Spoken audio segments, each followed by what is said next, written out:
പൊതുവെ എന്തൊക്കെ മനസ്സിലായി? ഈ 3 ശരീരങ്ങൾ എന്ന് പറയുന്ന 3 കർമ്മങ്ങളെയാണ്. അതിൽ സഞ്ചിതം, ആഗാമി, പ്രാരബ്ധം. ഈ മൂന്ന് കർമ്മങ്ങളുടെ പരിപൂർണ്ണ നാശത്തെയാണ് മുക്തി എന്ന് പറയുന്നത്. വിദേഹമുക്തി. അതിന് വിദേഹമുക്തിയാണ് മുക്തി എന്ന് പറയുന്നത്. ഈ കർമ്മം 3 എങ്ങനെ നശിപ്പിക്കാം, എങ്ങനെ ഇല്ലാതാക്കാം എന്നുള്ളതാണ് ഈ പറയുന്ന ഇതിന് അവരുടെ ഉപദേശക്രമം. എങ്ങനെ ഇത് നശിപ്പിക്കാം? ഇവർ പറയുന്ന ഈ സഞ്ചിത കർമ്മത്തെ ജ്ഞാനം കൊണ്ട് ഇല്ലാതാക്കാം. ആ ജ്ഞാനത്തെയാണ് ഇവിടെ ഉപദേശിക്കുന്നത്. ആ ജ്ഞാനോപദേശം ഇവിടെ കൊടുക്കുക. ജ്ഞാനോപദേശം എന്ന് വെച്ചാൽ പരമാർത്ഥത്തെ പറഞ്ഞു കൊടുക്കുന്നതിനാണ് ജ്ഞാനോപദേശം എന്ന് പറയുന്നത്. പരമാർത്ഥം ഇതേമൈത, ഇതാണ് പരമാർത്ഥം എന്ന് പറഞ്ഞു കൊടുക്കുക. ഇതാണ് നീ വിചാരിച്ചിരിക്കുന്നതല്ല, ആ പരമാർത്ഥത്തെ പറഞ്ഞു കൊടുക്കുക. കേട്ട ഉടനെ തന്നെ ഉത്തമാധികാരികൾക്ക് അപ്പൊ തന്നെ കർപ്പൂരത്തിന് തീ വെച്ചാണ് പിടിച്ചത്. മധ്യമന് ഇത്തിരി ഉണങ്ങിയ ഇറവ് തന്നെ, പക്ഷെ അത് കുറച്ച് നേരം കത്തിച്ചാൽ കത്തും, അതുപോലെ കത്തും. വാഴത്തനെ കത്തിക്കാൻ പറ്റുമോ? പറ്റൂല. അത് പറ്റൂല എന്ന് പറഞ്ഞാലും നമ്മുടെ ശങ്കരമുഖൽപാദർ കത്തിച്ചില്ലേ? വാഴത്തനെ കത്തിച്ചു, അതും കത്തും. ക്രമത്തിൽ അതിന്റെ വിധി പോലെയാണെങ്കിൽ അതും കത്തും എന്നർത്ഥം അല്ലേ? നമ്മൾ പറയും വാഴത്തനെ കത്തൂല. അതല്ല, വാഴത്തട കത്തും.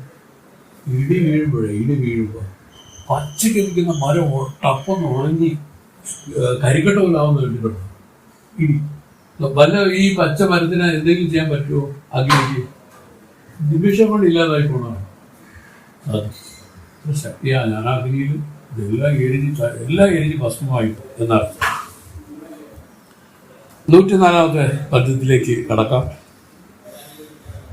പൊറുമയാർ പ്രാരബ്ധത്തെ പുജിക്കുന്നാൾ ചെയ്യും കർമ്മം മറുമയിൽ തുടർന്നിടാമൽ മാണ്ടുപോകും വഴിയേതെന്റാൽ ചിരിയവർ ഇകഴ്ந்து ஞானி ചെയ്ത ഭാവത്തെ കൊള്ളുവാർ അറിവുളോർ അറിന്തു പൂശിത്ത് അറമെല്ലാം പറിത്തുൺപാരെ. ഇതിൽ പറഞ്ഞ കൈക്കൊള്ളുവാരെ, നമ്മൾ നേരത്തെ പറിത്തുൺപാരെ എന്നാണ്. പൊറുമയാം പ്രാരബ്ധത്തെ ഭുജിക്കുന്നാൾ ചെയ്യും കർമ്മം മറുമയിൽ തുടർന്നിടാമൽ മാണ്ടുപോകും വഴി ഏതെന്റാൽ ചിരിയവർ ഇകഴ്ந்து ஞானி ചെയ്ത പാപത്തെ കൊള്ളുവാർ അറിവുളോർ അറിന്തു പൂശിത്ത് അറമെല്ലാം പറിത്തുൺപാരെ. പൊറുമയാൽ എന്ന് പറഞ്ഞാൽ തിദീക്ഷയോടുകൂടി, പൊറുമയായിട്ട് തിദീക്ഷയോടുകൂടി പ്രാരബ്ധപരമായ സുഖദുഃഖങ്ങളെ ജീവൻ മുക്തി ദശയിൽ ഭുജിക്കുന്ന അനുഭവിക്കുന്ന കാലത്തിൽ ചെയ്യും കർമ്മം. അതായത് ജീവൻ മുക്തനായ ആളിനാണല്ലോ ഈ പ്രാരബ്ധം വീണ്ടും അയാൾക്ക് അനുഭവിച്ച് തീർക്കാൻ പറ്റുള്ളൂ എന്ന് പറഞ്ഞ ആ ഒരു ക്ലാസ് വെച്ചോണ്ട് പറയണം. ഇത് എങ്ങനെയാണ് ഈ ഒരു വഴിയിൽ കൂടി ഈ കർമ്മങ്ങളെല്ലാം ഇതിൽ ഇല്ലാതായി പോണതെന്നൂടെ പറഞ്ഞ് മനസ്സിലാക്കി തരും. ജീവൻ മുക്തി ദശയിൽ ഭുജിക്കുന്ന ആൾ അനുഭവിക്കുന്ന കാലത്തിൽ ചെയ്യും കർമ്മം, ജീവൻ മുക്തന്മാർ ശരീരാദികളാൽ ചെയ്യുന്ന പുണ്യഭാവരൂപമായ കർമ്മങ്ങൾ തുടർന്നിടാമൽ അവരെ തുടരാതെ നശിച്ചു പോകുന്ന മാർഗം ഏതെന്നാൽ ഏതെന്ന് നീ ശങ്കിക്കുന്നുവെങ്കിൽ പറയാണ് ചിരിയവർ ഇകഴ്ந்து അറിവില്ലാത്ത മൂഢന്മാർ ദോഷദൃഷ്ടിയാൽ നിന്ദിച്ച് ജ്ഞാനി ചെയ്ത പാപത്തെ ഈ ജീവൻ മുക്തൻ ദേഹത്തിനാൽ ചെയ്ത പാപങ്ങളെ കൊള്ളുവാർ ഏറ്റുകൊള്ളും. അറിവുള്ളവർ അറിந்து പൂശിത്ത് ബ്രഹ്മവിത്ത് ബ്രഹ്മം തന്നെ എന്നറിഞ്ഞ് ശ്രുതിവാക്യാനുസരണം ജ്ഞാനിയെ ബ്രഹ്മസ്വരൂപമെന്നറിഞ്ഞ് മനോവാക്കായങ്ങളാൽ ആരാധിച്ച് അറമെല്ലാം പുണ്യങ്ങളെ മുഴുവനും കൈക്കൊള്ളുവാർ ഏറ്റുകൊള്ളും. ജ്ഞാനികൾക്കും ആ പറഞ്ഞ പ്രത്യേകിച്ച് ഈ ജീവൻ മുക്ത പുരുഷന്മാർക്ക്, ഈ 4ാം ഭൂമിക്കാർക്ക് ദുഷ്ടദുഃഖമുണ്ട്. അവർ ചില കർമ്മങ്ങളൊക്കെ ചെയ്യേണ്ടതായിട്ട് വരുന്നുണ്ട്. അതിലൊക്കെ ഇപ്പൊ നമുക്കൊരു ഉദാഹരണം വേണമെങ്കിൽ ചിമ്മൻ സ്വാമിയുടെ തന്നെ നമ്മളടുത്തൊക്കെ ആദ്യം പറയേണ്ട കുറച്ച് പൈസ കൊണ്ടുപോവാ എന്നൊക്കെ പറയുമായിരുന്നു. വേറെ ഒന്നുമല്ല, നമുക്ക് ഇവിടെ കുറച്ച് കാര്യങ്ങളൊക്കെ ചെയ്യണം. നമ്മൾ വീട്ടിലൊക്കെ ചെലവാക്കാൻ എന്തുമാത്രം ഒരു വിഷമമില്ലാതെ എന്തുമാത്രം ചെയ്യും അല്ലെ സുരേഷ്? എന്തുമാത്രം ചെയ്യും, എന്തുവേണം ചെയ്യും. ആശ്രമം കേൾക്കുമ്പോ അത് പറ്റൂല, അത് വലിയ പാടാണ്. ഇവിടെ പറയാൻ കാര്യം എന്താന്ന് വെച്ചാല് തിന്മാത്സമയം അങ്ങനെ പറയുമ്പോൾ ചിലർക്കൊക്കെ വിഷമമുണ്ടാവും. പൈസ കൊണ്ടുവരാൻ പറഞ്ഞാൽ പൈസ വേണ്ടേ? അപ്പൊ എന്തിനാണ് പറഞ്ഞത്? പുണ്യ കാര്യങ്ങൾ ചെയ്യാനാണ്. ഇവിടേക്ക് ധാരാളം കാര്യങ്ങൾ ചെയ്യാനുണ്ട്. അവർ പൈസ കൊണ്ടുപോകാൻ തന്നെ പറയും. അപ്പൊ ഇങ്ങനെയൊക്കെ ചെയ്യുമ്പോൾ ഇവർക്ക് മറ്റുള്ളവരുടെ വിചാരം കൊണ്ട് ചില പുണ്യഭാവങ്ങൾ ഇതിൽ വന്ന് ചെയ്യും. ഇതൊക്കെ ആയാലും ഇത് ചെയ്താൽ ഒരു ജീവൻ വിഷമിച്ച അതിൻ്റെ ഒരു ഫലം മറ്റേ വന്നു ചേരും, ഒരു സംശയമില്ല. പക്ഷെ അങ്ങനെ വന്നു ചേരുന്ന പുണ്യഭാവങ്ങളെ ഈ ജ്ഞാനി എങ്ങനെയാണ് തീർക്കുന്നത്? ഈ ജന്മത്തിൽ ഇനി അവർക്ക് പുണ്യവും വേണ്ട പാവവും വേണ്ട, എങ്ങനെ തീർക്കുമെന്ന് ചോദിച്ചാൽ പറയുന്നു, അതായത് ചിരിയവർ ഇകഴ്ന്ന്, ചിരിയവരെന്ന് പറഞ്ഞാൽ ഈ പാപിഷ്ടന്മാരായിരിക്കുന്ന ആളുകൾ, അവരെ നിന്ദിച്ച് ദുഷിച്ച് അവർ ചെയ്ത പാപങ്ങളെ എല്ലാം ഏറ്റുകൊള്ളുക. അവർ ചെയ്യുന്ന പാപങ്ങളെ മുഴുവൻ അവർക്ക് കൊടുത്തിട്ട് പോകും. ഇതുപോലെ തന്നെ ബ്രഹ്മവിത്ത് ബ്രഹ്മം തന്നെ എന്നറിഞ്ഞ് ശ്രുതിവാക്യാനുസരണം ജ്ഞാനിയെ ബ്രഹ്മസ്വരൂപം എന്നറിഞ്ഞ് മനോവാക്കായങ്ങളാൽ ആരാധിച്ച് അറമെല്ലാം എന്നുവെച്ചാൽ പുണ്യങ്ങളെ മുഴുവനും മറ്റൊരു കൂട്ടർ കൈക്കൊള്ളുക. ഇങ്ങനെ രണ്ട് കൂട്ടരാണ് ഇവർ ചെയ്ത പുണ്യഭാവങ്ങളെ എടുത്തിട്ട് പോകുന്നത്. അവർ കൊണ്ടുപോകില്ല, അവർക്ക് അതിൻ്റെ ആവശ്യമില്ല. പക്ഷെ പ്രാരബ്ധത്തില് ഹേതുവായിട്ട് അവർക്ക് ചില കർമ്മങ്ങൾ ചെയ്യേണ്ടതായിട്ടുണ്ട്. അങ്ങനെ കർമ്മങ്ങൾ ചെയ്യുമ്പം അതിനൊരു ഫലവും ഇതിലുണ്ടല്ലോ. കർമ്മം ചെയ്താൽ ഫലം ഉണ്ടില്ല, ഒരു കർമ്മം ചെയ്താൽ ഫലമുണ്ട്. നമ്മളടുത്ത് പറഞ്ഞു തന്നു അതെല്ലാം ഈശ്വരാർപ്പണം ചെയ്യണം. അതിന് വേറൊരു രൂപമാണ് ഈശ്വരാർപ്പണം എന്ന് പറഞ്ഞത്. പുണ്യവും സ്വീകരിക്കരുത്, ഏതെങ്കിലും ഒന്ന് സ്വീകരിച്ചാൽ രണ്ടും സ്വീകരിക്കേണ്ടി വരും. ഇത് രണ്ടും കൂടെ പൂർണ്ണമായി ദുരിതമർപ്പണം ചെയ്ത് നിൽക്കുന്ന രൂപത്തിൽ ആണെങ്കിൽ ഈ പറയുന്ന പ്രശ്നമൊന്നുമില്ല. അവരങ്ങനെ നിൽക്കണം. എന്നാൽ ഈ കർമ്മത്തിന് ഈ കർമ്മം ഉണ്ടാവും, ഈ പറഞ്ഞ ഫലം ഉണ്ടാവും. പക്ഷെ ആ ഫലം എങ്ങനെയാണെന്ന് ചോദിക്കണേ, ഈ രൂപത്തിലാണ് ഞാൻ ഇല്ലാതാക്കി കളയുന്നത്. അവരെ നിന്ദിച്ച് കുറെ പേര് അവരെ നിന്ദിച്ച് അവരുടെ പാവം അത്രയും കൊണ്ടുപോകും, കുറച്ചുപേര് അവരെ സ്തുതിച്ച് അവരുടെ പുണ്യം അത്രയും കൊണ്ടുപോകും. ഈ രൂപത്തിലാണ് ഈ പുണ്യഭാവങ്ങൾ മാറണം. ജീവൻ മുക്തന്മാർക്ക് മറുജന്മമില്ലെന്ന് വേദം തീർത്തു പറയുന്നതിനാൽ മറുജന്മം ഉണ്ടാകാത്ത അവസ്ഥയെ ആണ് ജീവൻ മുക്തി എന്ന് പറയുന്നത്. മറുജന്മം ഉണ്ടാകാത്ത അവസ്ഥയാണ് ജീവൻ മുക്തി എന്ന് പറയുന്നത്. അത് ഇവർ വേറൊരു ടേം ഉപയോഗിക്കും, പുനരാവർത്തി രഹിതമായി. പുനരാവർത്തി എന്നിട്ട് ഇനി ഇതില് ഒരു ശരീരാവിർഭാവം ഇല്ല, പരിപൂർണമായിട്ടും അതില്ലാതാക്കി ഇരിക്കുന്നവരെയാണ് ജീവൻ മുക്തന്മാർ എന്ന് പറയുന്നത്. പറയുമ്പോൾ വലുതായിട്ട് പറഞ്ഞാലും ആ ജീവൻ മുക്തി അടയുക എന്ന് പറഞ്ഞാൽ ഈ പറഞ്ഞ 7 ഭൂമിയിലുള്ള അഭ്യാസമാണ്. അതിൽ ശുഭേച്ഛ, വിചാരണ, തനുമാനസി, ഈ 3 ഭൂമി അഭ്യാസ ഭൂമി. ഈ ഭൂമികളിൽ ഒരാൾ പ്രവർത്തിച്ചു വരികയാണെങ്കിൽ ഈ 4ാം ഭൂമി ഇതിൽ വരും. അതാണ് അനുഭവ ഭൂമി. 3 ഭൂമി വരെ അഭ്യാസ ഭൂമി, 4ാമത്തെ ഭൂമി അനുഭവ ഭൂമിയുമാണ്. ഈ 4ാമത്തെ ഭൂമി എന്ന് പറഞ്ഞാൽ 5, 6, 7 4 വിധത്തിലുള്ള ജീവൻമുക്തന്മാരെ ശ്രദ്ധിച്ചിരിക്കുകയാണ്. അതിൽ 4ാമത്തെ ആളുടെയാണ് ഈ പറഞ്ഞ ബ്രഹ്മവിത്ത് എന്ന് പറയുന്നത്. ബ്രഹ്മവിത്ത് വരൻ, ബ്രഹ്മവിത്ത് വരിഷ്ഠൻ, വരാൻ, ബ്രഹ്മവിത്ത് വരിഷ്ഠൻ, ഇങ്ങനെ 4 പേര്. ഈ 4 പേരുടെ പ്രകൃതങ്ങളാണ് സുരേഷ് നമുക്ക് പറഞ്ഞു തന്നുകൊണ്ടിരിക്കുന്നത്. ഈ ജീവൻമുക്തന്മാരുടെ പ്രകൃതങ്ങൾ നമുക്ക് 2-3 കാര്യങ്ങൾ എങ്ങനെയെന്നോ മനസ്സിലാക്കാം. ഇവരെ മനസ്സിലാക്കിക്കൊണ്ട് ഇവരെ നിന്ദിക്കുക തുടങ്ങിയ കാര്യങ്ങളൊക്കെ ചില ആളുകൾ പ്രവർത്തിക്കുന്നു. ഒന്നും പാടില്ല. ഇവരെല്ലാം ഏത് രൂപത്തിലാണെങ്കിലും അവർ ജീവൻമുക്ത പുരുഷന്മാരാണെന്ന് തിരിച്ചറിയണം. മനസ്സിലായി? പ്രകൃതങ്ങൾക്ക് വ്യത്യാസമുണ്ട്. കൂടുതൽ ഈ ബ്രഹ്മവിദ്യകളാണ് ഈ ദുഷ്ടതൊക്കെ അനുഭവിക്കാന്ന് പറഞ്ഞാൽ അന്യരുടെ ആക്ഷേപത്തിനൊക്കെ പദ്ധതി പോയി വരും. കാരണം എന്താ, ഇവർ ചെയ്യുന്ന കാര്യങ്ങളൊക്കെ അങ്ങനെയുള്ളതാണ്. അപ്പൊ അവിടെ ഒരു കിണർ കുഴിക്കണം, കയ്യിൽ പൈസയൊന്നുമില്ല, അത് എവിടെയെങ്കിലും ആരെങ്കിലും ഒക്കെ വാങ്ങിക്കുകയോ എടുത്തു കൊണ്ടു കിണർ കുഴിക്കും. ഇത് അവർക്ക് വേണ്ടിയ ഒരു പുണ്യപ്രവൃത്തിയാണത്. ഇങ്ങനെയുള്ള ഒരുപാട് കാര്യങ്ങൾ ബ്രഹ്മവിദ്യകൾ ചെയ്യും. അതുകൊണ്ട് തന്നെ ഇവർക്ക് ഒരുപാട് ശത്രുക്കളും ആക്ഷേപിക്കുന്നവരൊക്കെ ഒരുപാടുണ്ടാവും. ഈ സാധാരണ മൂഢന്മാർക്ക് തിരിച്ചറിയാതെ അവരതൊക്കെ പറയും. പരന്തരാണ് നിമാന്തരങ്ങളായിട്ട് ജ്ഞാനം എന്ന് പറഞ്ഞാൽ എന്തിനാണെന്ന് ആ ഭാഗത്തേക്ക് വരാൻ സാധിക്കില്ല. ജ്ഞാനികളാണ്. കാരണം അവർ എന്നും ഒരു ദീപമാണ്. നമുക്ക് ഒരു ചെറിയ സഹായം ചെയ്താൽ നമ്മൾ മനുഷ്യനായിട്ട് തന്നെ ജനിക്കാം. മഹത്തുക്കളെ, അതല്ലേ പറഞ്ഞോ മഹത് ദർശനം എന്നൊക്കെ പറഞ്ഞാൽ അർത്ഥം എന്താണ്?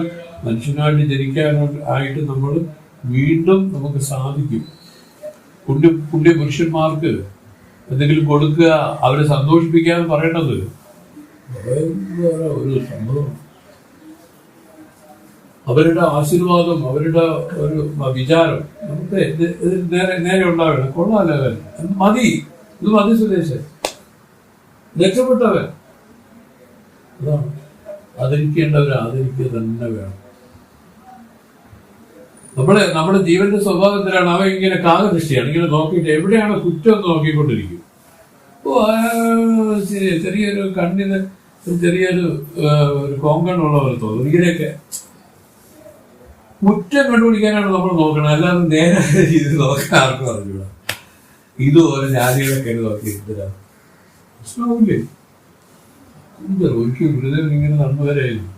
പാലക്കാട് പത്തിരിപ്പാലയിൽ നടന്നു വരുന്നതായിട്ടാണ് ഞാൻ കേട്ടിട്ടുള്ളത്.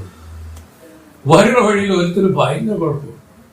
അപ്പൊ പുറകെ നടന്ന് സ്വാമി ആക്ഷേപിക്കാൻ തുടങ്ങി.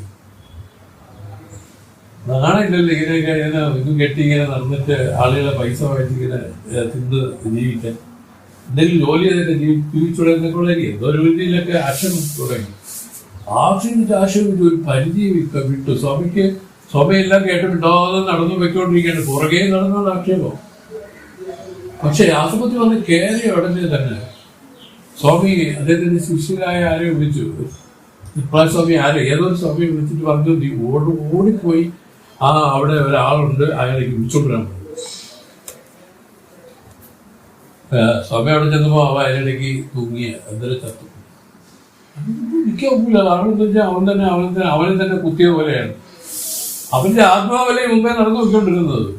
അതിനെ കത്തിയെടുത്ത് കുത്തിയ പോലെ ആയില്ലേ. അവൻ തിരിച്ചറിയില്ലെന്നല്ലേ ഉള്ളൂ. അവന്റെ ആ പരമാത്മ സ്വരൂപമാണ് ആ രണ്ട് കാലിൽ നടന്ന് പോയിക്കൊണ്ടിരുന്നത്. അത് കാണുന്നപ്പോൾ അവനൊരു ക്രമീകരി. കാരണം പാവശക്തി അധികരിച്ച് അങ്ങനെ തന്നെയല്ല. വളരെ ശ്രദ്ധിക്കാനുള്ളതാണ്. അവരടുത്തൊന്നും ആരും പോയി മോറാതിരിക്കുന്നത് നല്ലത്. ഒരുപാട് കഥകൾ എനിക്കറിയാം. നമ്മളവിടെ ഒരു ചെറിയൊരു ഉത്തരവില്ല, സ്വാമി വയ്ക്കുക. അതെങ്ങനെ നടക്കുകയാണ്. എല്ലായിടത്തും നടന്ന് ഭിക്ഷയാചിക്കും. അപ്പോഴും അവിടെ സ്വാമി ഒരുത്തൻ ഇങ്ങനെ വന്ന് അവൻ അടിക്കരുത്. മിണ്ടായിരിക്കുന്ന എന്താണെന്ന് പറഞ്ഞു അടിയും പറ്റും. ലാഭം കൊണ്ടിട്ട് അതില്ല.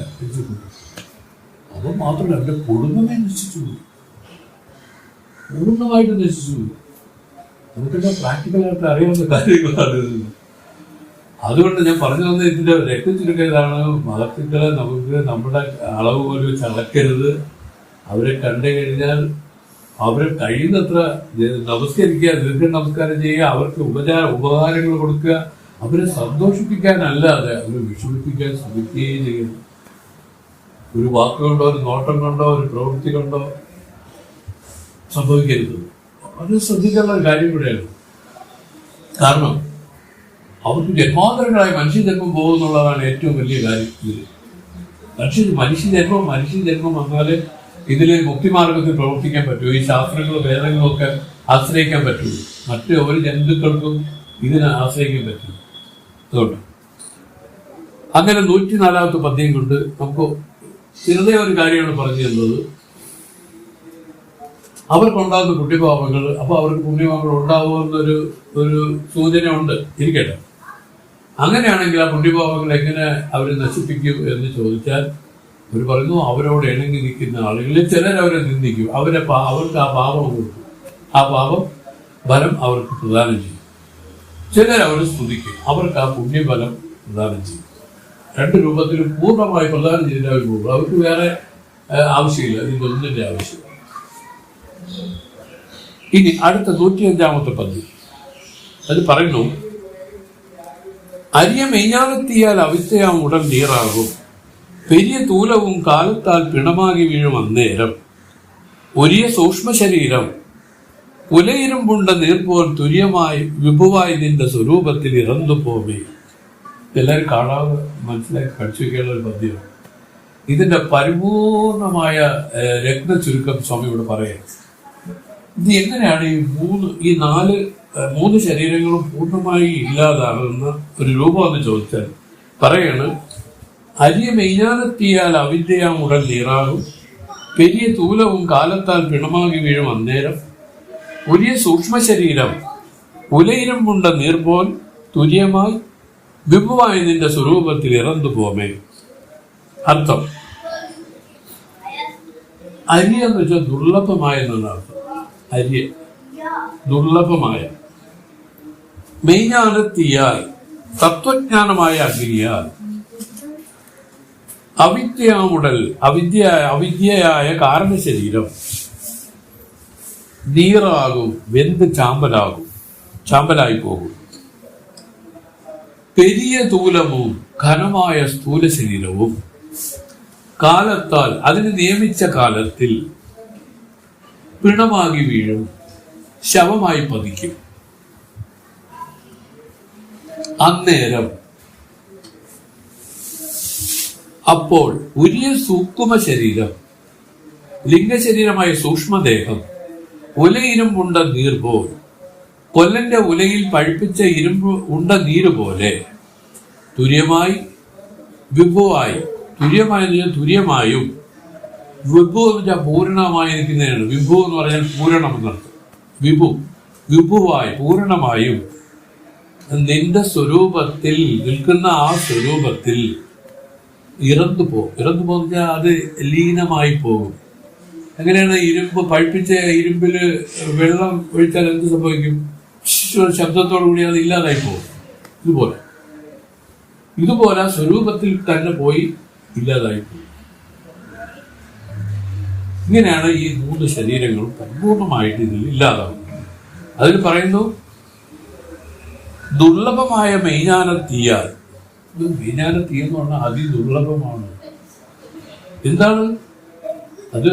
ഈ മെയ്ஞாനം ഉണ്ടാകുന്നതിന് വേണ്ടത് മെച്യൂരിറ്റി നമുക്ക് വരണം. ആദ്യം ഇതിനെയാണ് അധികാരിത്വം. ഇതിന് വരണം. ഇങ്ങനെ അധികാരിയായ, അതിൽ ഉത്തമ മധ്യമ അധമ അധികാരികളുണ്ട്. അതിൽ അധമ അധികാരിയാണ് ഇവിടെ ഉദ്ദേശിക്കുന്നത്. ഈ അരിയ മെയ്ஞானത്തീയാൽ അവരുടെ അവിദ്യാവുടൽ നീറാകും. ഈ പറഞ്ഞ കാരണശരീരം എഴുതി പോകും. കാരണശരീരത്തെയാണ് അവിദ്യാവുടൽ എന്ന് പറയുന്നത്. അവിദ്യ ശരീരം, കാരണശരീരം. ഈ കാരണശരീരമാണ് ഈ മഹാമേരു പോലെ കഞ്ഞിക്കെട്ടുകളായിട്ട് എത്രയോ ബാണ്ടിലായിട്ടുള്ള കെട്ടുകൾ അതിലുണ്ടെന്നാണ് സ്വാമി വേറെ രൂപത്തിൽ ഒരു ഉദാഹരണം ഇതിന് പറഞ്ഞതുകൊണ്ട് പറഞ്ഞത്. അതായത് വയല് 10,000 അടുക്കള, വയലേല 10,000 അടുക്കള. ഇതില് പറയുന്നു, അടുക്കളയിൽ പാചകം ഏതുവരെ ചെയ്യും? 10,000 നെല്ലുള്ളത് വരെ. 10,000 എങ്ങനെ നെല്ല് വരും? വയലയിൽ നിന്ന് നെല്ല് വരും. അപ്പൊ വയലയിൽ നിന്ന് കൃഷി ചെയ്തുണ്ടാക്കുന്ന നെല്ല് ഈ 10,000 കൊണ്ട് നിറച്ചോണ്ടിരിക്കും. ഈ 10,000 നിന്ന് എടുത്ത് അടുക്കളയിൽ വെച്ചുകൊണ്ടിരിക്കും. ഇവർ പറയണോ, ജ്ഞാനം ഉണ്ടായി എന്ന് പറഞ്ഞാൽ അതിന്റെ അർത്ഥം വയലേലെ കൃഷി നിർത്തിയെന്നാണ്. വയലേലെ കൃഷി നിർത്തിയാലുള്ള കുഴപ്പം എന്താണ്? 10,000 അരി വരവ് തിന്നു. പിന്നെ എന്ത് സംഭവിക്കും? 10,000 അരി തീരുന്നത് വരെ വെച്ചുള്ളൂ. 10,000 അരി തീർന്നാലോ വെച്ചുള്ളവർ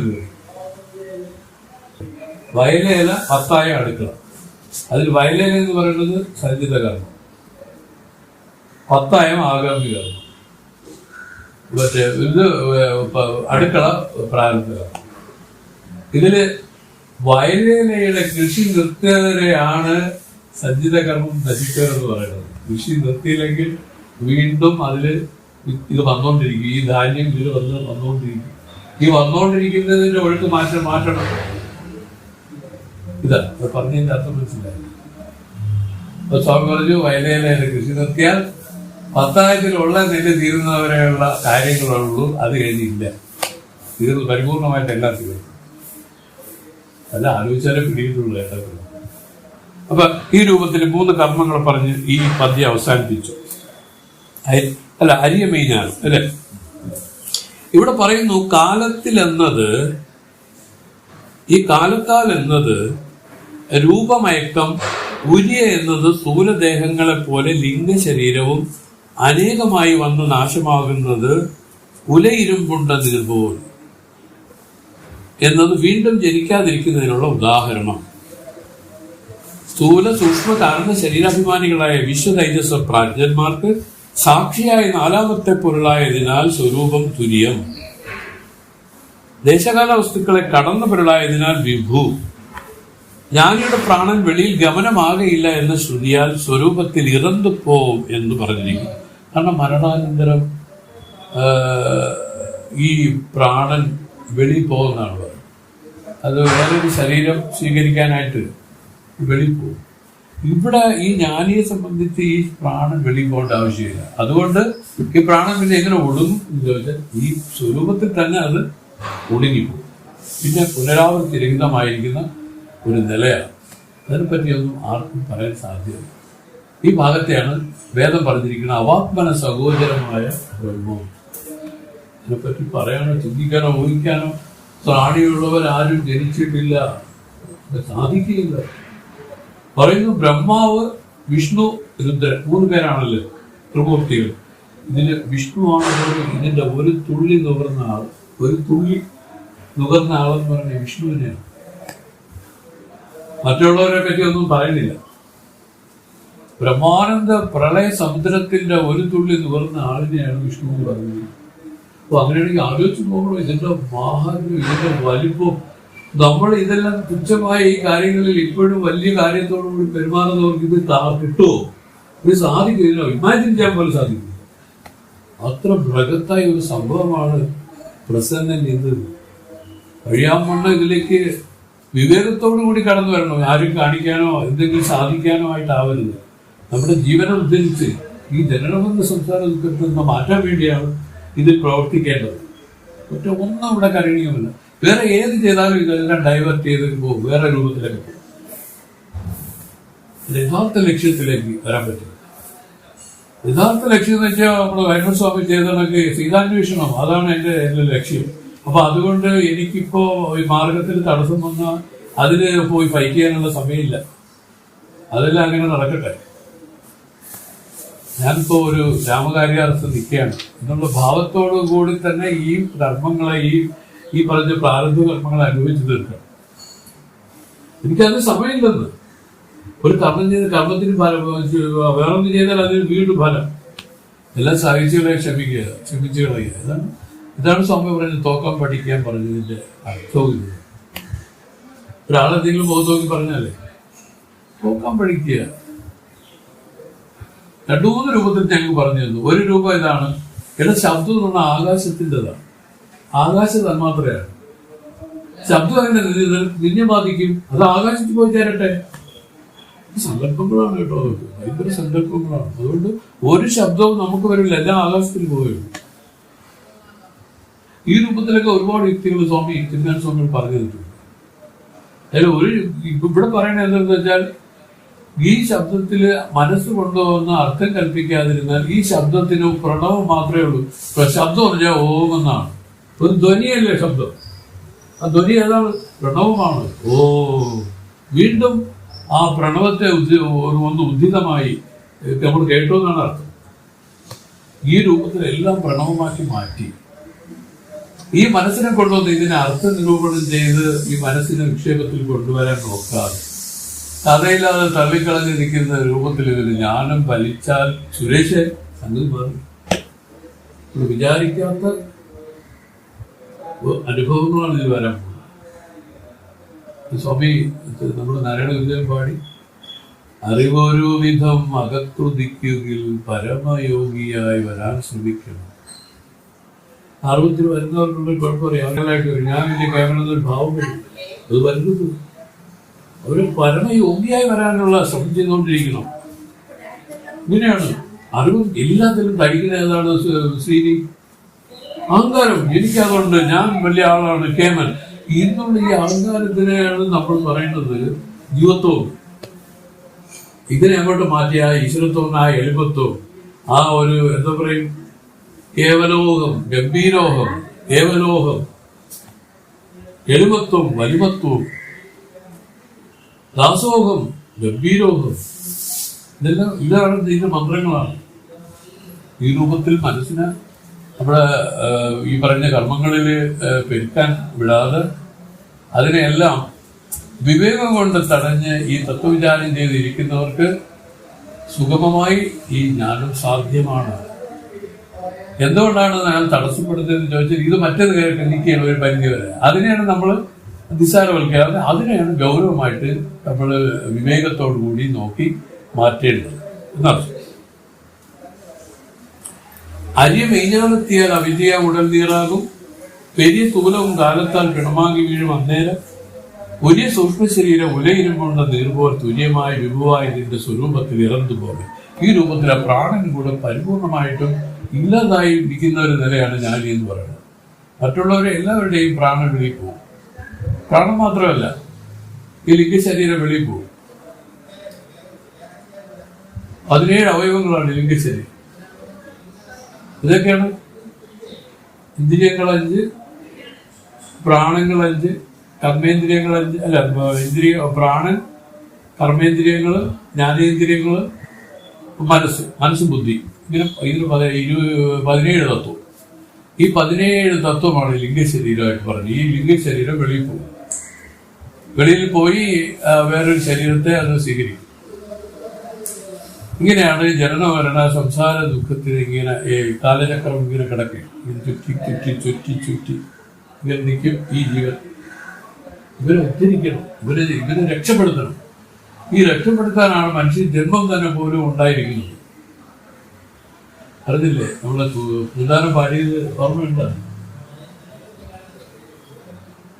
എത്ര ജന്മം പണിപ്പെട്ടിട്ടും കാലം മർത്യജന്മത്തിൽ വന്നു പിറന്നതും, എത്ര ജന്മം മലത്തിൽ കഴിഞ്ഞതും, എത്ര ജന്മം ജലത്തിൽ കഴിഞ്ഞതും, എത്ര ജന്മങ്ങൾ മണ്ണിൽ മൃഗങ്ങളായി മധ്യജന്മത്തിൽ വന്നു പിറന്നതും. അയ്യോ, അതിന്റെ വിവേകത്തെ പറയണ കേട്ടാലുണ്ടല്ലോ എല്ലാം അസ്തമിച്ചു പോകും. നമ്മുടെ ഞാനപ്പാണ് നിത്യ പറയുന്നത് എല്ലാം വിടാൻ പറ്റില്ല. പ്രാരംഭം ജ്ഞാനികൾക്കും വിടാൻ പറ്റിയിട്ടില്ല. അവരും അനുഭവിച്ച് തന്നെ തീർക്കേണ്ടതായി തന്നെ വന്നു. അതുകൊണ്ട് പ്രാരംഭ കർമ്മത്തെ ജ്ഞാനം കൊണ്ടൊന്നും എടുക്കാൻ പറ്റില്ല. പക്ഷെ അവരെങ്ങനെ അനുഭവിക്കുന്നു വേദം പറഞ്ഞിരിക്കുന്നു. അവര് ഈ ശിഷ്ടപ്രാരബ്ധത്തെ ബ്രഹ്മാനന്ദ രസമാക്കി അനുഭവിക്കും. അതെങ്ങനെയാണ് ബ്രഹ്മാനന്ദ രസമാക്കി അനുഭവിക്കുന്നത് എന്നുള്ളതാണ് നമ്മൾ ആലോചിക്കാൻ ഉള്ളത്. നമ്മൾ എന്തിനാക്കി അനുഭവിക്കും? ദുഃഖരസമാക്കി അനുഭവിക്കും. അവര് ആനന്ദമാക്കി അനുഭവിക്കും. ഈ മോഡൽ പറയുന്നതൊന്നും അവനറിയുന്നില്ലല്ലോ.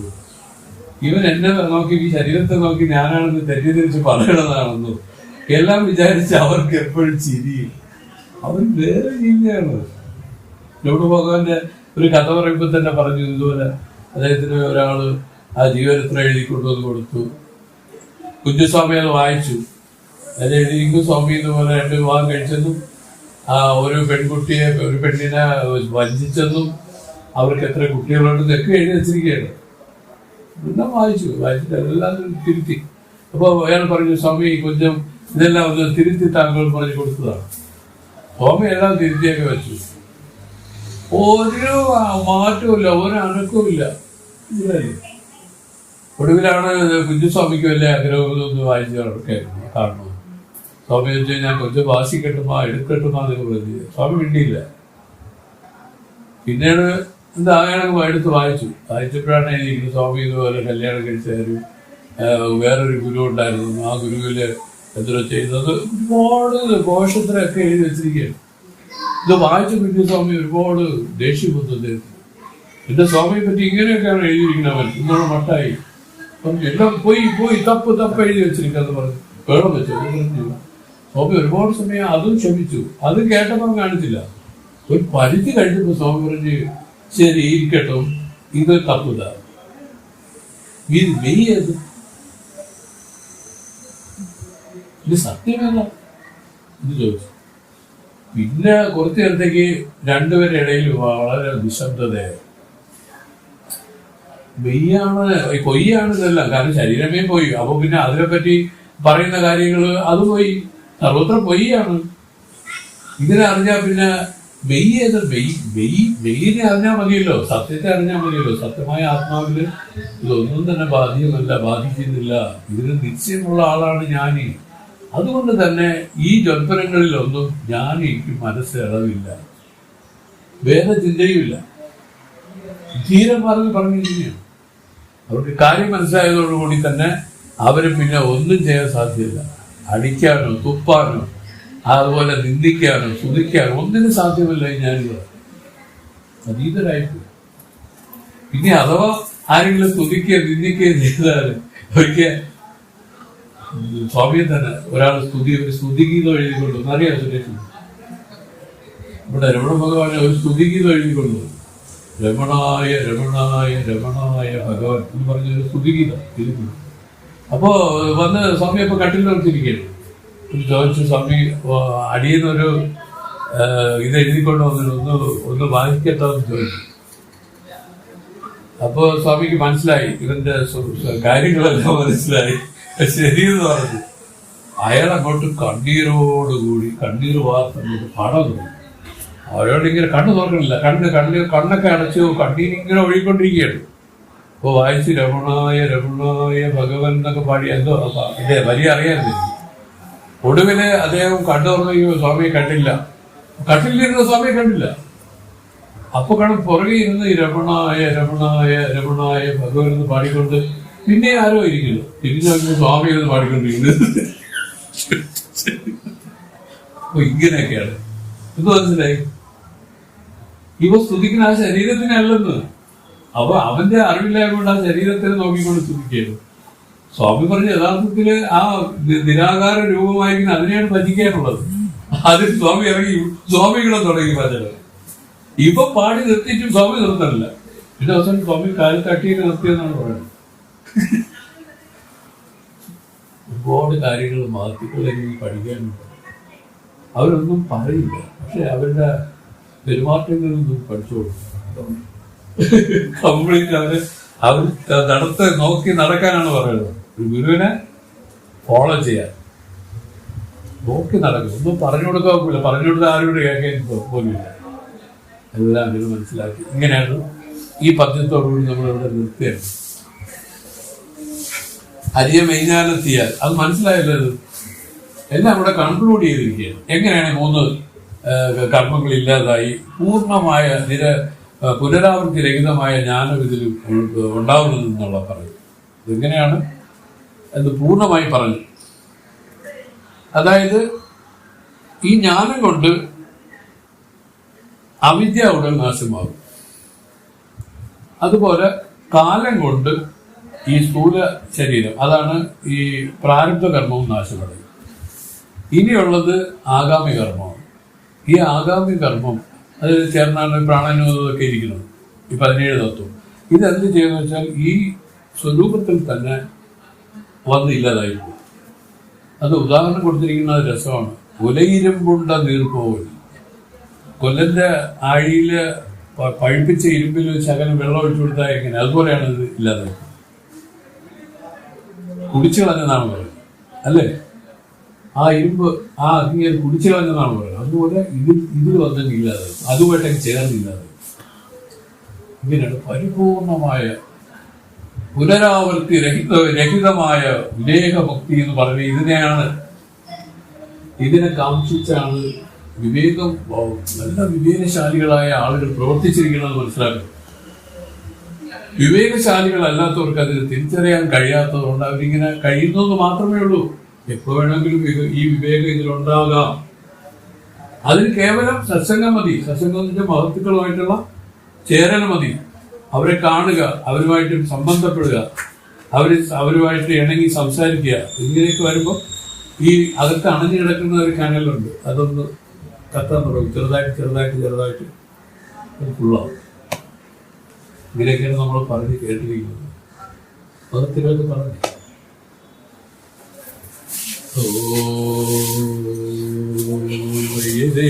ോന്നതിന്റെ ജന്മങ്ങളാണ്ടമയ്യനെയും ഉപദേശിക്ക വെളിവந்த ഗുരുവേ പോറ്റി ഉയവേ മുക്തി നൽകും ഉദവിക്കോറുദവിനായേ ദൈവമാറും കാണേ തിരുവടി പോറ്റി പോറ്റി.